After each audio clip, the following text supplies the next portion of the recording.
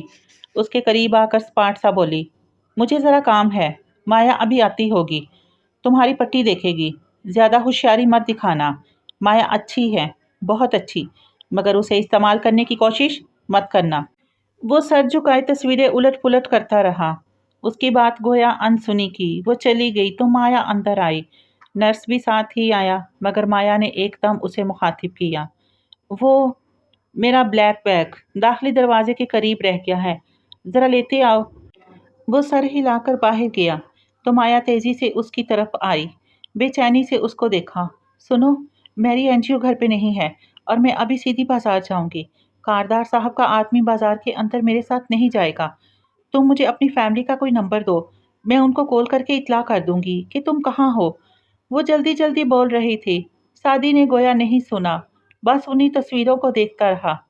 تم سن رہے ہو؟ وہ جھنجھلائی اور اس کا کندھا ہلایا۔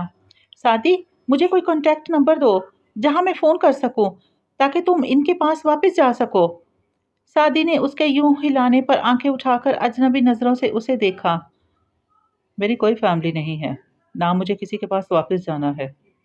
مایا دھک سے رہ گئی، پھر اس کی شفاف آنکھوں میں بے پناہ دکھ ابھرا۔ ایسے مت کہو، تمہاری فیملی تمہاری منتظر ہوگی۔ میں نے کہا نا، میری کوئی فیملی نہیں ہے۔ اس نے وہ تصویریں اکٹھی کی اور شرب سے پھاڑ دی، پھر اکٹھی کر کے دوبارہ پھاڑی اور دروازے کی طرف اچھال دی۔ تبھی نرس واپس اندر داخل ہوا۔ سارے پرزے اس کے قدموں میں گر گئے۔ مایا اب کچھ نہیں کہہ سکتی تھی، مگر آنکھوں میں بے پناہ تکلیف اور کرب لیے وہ نرس کو ہدایات دینے لگی۔ اجنبی لگنے لگے خود تمہیں اپنا ہی وجود، اپنے دن رات کو اتنا بھی اکیلا نہ کرو۔ اس رات انیکسی میں خاموشی چھائی تھی۔ سیم اور ابا اپنے کمرے میں سونے جا چکے تھے، فارس گھر نہیں تھا، اور ندرت کو آج زکیہ خالہ بہت اصرار سے اپنی طرف لے گئی تھی۔ ایسے میں حنین اکیلی لاؤنج کے صوفے پہ لیٹی تھی۔ ٹی وی مدھم آواز میں چل رہا تھا، مگر وہ چھت کو تکتی سوچے جا رہی تھی۔ ہاشم کے جھوٹ کے بارے میں، فلیش کے بارے میں جسے وہ کھول نہیں سکی تھی، ہاشم سے بات نہ کرنے کے بارے میں۔ تبھی میز پہ رکھا فون بجنے لگا۔ حنین نے سست روی سے گردن موڑی۔ ہاشم کی کال آ رہی تھی۔ اسی پل دروازہ کھلا اور اس نے فارس کو اندر آتے دیکھا۔ وہ موبائل اٹھانے کے لیے ہاتھ بھی نہ بڑھا سکی۔ کس کا فون ہے؟ وہ اس کے سر پہ پہنچ گیا تھا۔ وہ بس ایک ٹک گردن اٹھائی اس کا چہرہ دیکھنے لگی۔ حنین، میں پوچھ رہا ہوں اس وقت کس کا فون آ رہا ہے؟ وہ غصے سے پوچھ رہا تھا، اور حنین کا پورا وجود سن تھا۔ دل نے ساتھ چھوڑ دیا تھا، جسم سے جان نکل رہی تھی۔ فارس نے فون اٹھا لیا تھا۔ اب وہ سب جان جائے گا۔ کرنٹ کھا کر جیسے اس کی آنکھ کھلی اور وہ ایک جھٹکے سے اٹھ بیٹھی۔ پورا جسم پسینے میں ڈوبا تھا۔ ادھر ادھر گردن گھمائی۔ وہ اکیلی تھی۔ ٹی وی ہنوز چل رہا تھا، موبائل ہاتھ میں تھا۔ وہ کب سوئی پتہ ہی نہیں چلا۔ پہلے اس نے موبائل دیکھا، کوئی کال نہیں تھی۔ اوہ، وہ خواب تھا۔ آہٹ پہ چونکی۔ فارس دروازے سے اندر داخل ہو رہا تھا۔ وہ اسی طرح متوشر سی بیٹھی تھی۔ اس نے لوک لگایا اور قدم قدم چلتا قریب آیا۔ حنا کو دیکھ کر آنکھوں میں استجاب ابھرا۔ ادھر کیوں سو رہی ہو؟ وہ امی ذکیہ نانی کی طرف گئی ہیں نا تو میں اکیلی تھی۔ ہاں انہوں نے مجھے بتایا تھا، تو تم اکیلی کیوں ہو؟ سیم کو اپنے ساتھ سلانا تھا۔ ایک نظر ابا کے کمرے کے بند دروازے کو دیکھا۔ اچھا اب ادھر مت سو، صبح ملازم لڑکا آتا ہے، اس کے لیے دروازہ کھولنا ہوتا ہے۔ شاباش اٹھو، اوپر ہمارے کمرے میں آ جاؤ۔ ساتھ ہی اسے اٹھنے کا اشارہ کیا۔ وہ تھکا ہوا لگ رہا تھا مگر آنکھوں میں حنا کے لیے بے حد نرمی تھی۔ حنین کی آنکھیں ڈبڈبا گئی۔ وہ ایک دم اٹھی اور اس کے بازو کے گرد ہاتھ لپیٹ کر اس کے کندھے سے ماتھا ٹکا دیا۔ ماموں میں آپ کو کبھی نہیں کھونا چاہتی، میں نے بہت برا خواب دیکھا ہے، میں آپ کو کھونے والی تھی۔ آنسو ٹپ ٹپ اس کی آنکھوں سے بہہ رہے تھے۔ میں آپ سے بہت محبت کرتی ہوں، بہت زیادہ۔ فارس نے گہری سانس لی۔ نہیں حنا، میں تمہیں اس وقت کچھ کھلانے باہر نہیں لے جا سکتا۔ روتے روتے حنا نے ناراضی سے چہرہ اٹھایا۔ دنیا میں کھانے سے بڑے مسائل بھی ہو سکتے ہیں، مثلاً۔ اس نے غور سے حنین کے چہرے کو دیکھا۔ بالوں کو پونی میں باندھے اس کی آنکھیں گیلی نظر آ رہی تھی۔ اس سوال پہ مزید بھر آئیں۔ میں بہت بری ہوں، گلٹ بہت شدید تھا۔ فارس نے ابرو اٹھائی۔ شکل میں؟ حنین ہلکا سا ہنس دی، اس کا بازو چھوڑا، آنسو رگڑے۔ آپ کے ساتھ ایموشنل ہونے کا کوئی فائدہ نہیں ہے، چلو اب اپنا ڈرامہ ختم کرو اور آؤ۔ وہ مسکرا دی، دل ایک دم ہلکا پھلکا سا ہو گیا۔ وہ سیڑھیاں چڑھنے لگا تو حنا نے سوچا بس اب وہ ہاشم کو یوں چھپ کر ٹیکسٹ نہیں کرے گی، بس ختم یہ سلسلہ۔ دونوں کمرے میں داخل ہوئے تو زرد بتی جل رہی تھی اور زمر آنکھوں پہ بازو رکھے لیٹی تھی۔ فارس کی نگاہیں اس کے پیر پہ جا رکی، جس کا انگوٹھا ہنوز پٹی میں مقید تھا۔ زمر، اس نے پکارا تو اس نے آنکھوں سے بازو ہٹایا۔ حنا آپ کے ساتھ سوئے گی، میں آپا والے کمرے میں جا رہا ہوں۔ اطلاع دیتے ہوئے وہ اپنی چیزیں اٹھا رہا تھا۔ زمر اٹھ گئی۔ ارے تم اکیلی کیوں تھی؟ سیم کو بولا تھا میں نے۔ خیر آ جاؤ، اب سو جاؤ۔ وہ نرمی سے کہتی اٹھی اور اس کے لیے لحاف نکالنے لگی۔ حنین چپ چاپ آ کر زمر کے دوسری طرف لیٹ گئی۔ موبائل پہ سحری کا الارم لگا کر اپنے اور زمر کے تکیے کے درمیان رکھ دیا۔ زمر سے کوئی بات نہیں کی اور ماتھے پہ بازو رکھ لیا۔ موبائل کی لائٹ جل رہی تھی۔ روشنی بجھنے کا وقت 2 منٹ تھا۔ 1.5 منٹ بعد حنا نے کروٹ بدل لی۔ تبھی موبائل تھر تھرایا۔ زمر چونکی۔ موبائل ٹیڑھا پڑا تھا۔ اوپری بار میں نئے میسج کی پہلی سطر نظر آ رہی تھی۔ ہاشم کاردار، کیا میں تمہیں کال کر لوں؟ حنا نے کروٹ لی۔ زمر نے فوراً آنکھیں بند کر لی۔ اسے آہٹ سنائی دی، پھر فون آف ہونے کی ٹون بجی۔ پھر وہ سو گئی، مگر زمر یوسف کی نیند اڑ چکی تھی۔ ہاشم نے ایسا میسج حنا کو کیوں کیا؟ اگلی شام وہ کمرے میں بیٹھی کیس اسٹڈی کر رہی تھی تو دروازہ دستک کے بعد کھلا۔ اس نے چونک کر سر اٹھایا۔ سارا چوکھٹ میں کھڑی تھی، آنکھوں میں اداسی، لبوں پہ نرم مسکراہٹ، اور بال نفیس سے فرنچ نوٹ میں بندھے تھے۔ وہ اور ذکیہ خالہ ندرت کو شاپنگ کے لیے پک کرنے آئی تھی۔ یہ بھی ندرت کا اصرار تھا، عید کی تیاری کرنی تھی، شادی کے کپڑے بھی لینے تھے۔ زمر کے لیے کل ہی لے آئی تھی۔ ڈسٹریکشن۔ یہی بات سارا کی سمجھ میں نہیں آ رہی تھی۔ زمر آزردگی سے مسکرائی، کیونکہ ہم زندہ ہیں۔ سارا کے دل کو دھکا سا لگا، بدقت چند باتیں کر پائی۔ کیا کوئی گواہ سامنے نہیں آیا؟ کسی نے کچھ تو دیکھا ہوگا؟ بظاہر سرسری سا پوچھا۔ زمر نے گہری سانس بھری۔ نہیں، کوئی سامنے نہیں آیا۔ گواہ عموماً سامنے کم آتے ہیں، سب کی اپنی فیملیز ہوتی ہیں۔ Welcome to Pakistan. تو کیا گورنمنٹ ان کو وٹنس پروٹیکشن نہیں دے سکتی؟ ان کی فیملیز کی حفاظت نہیں کر سکتی؟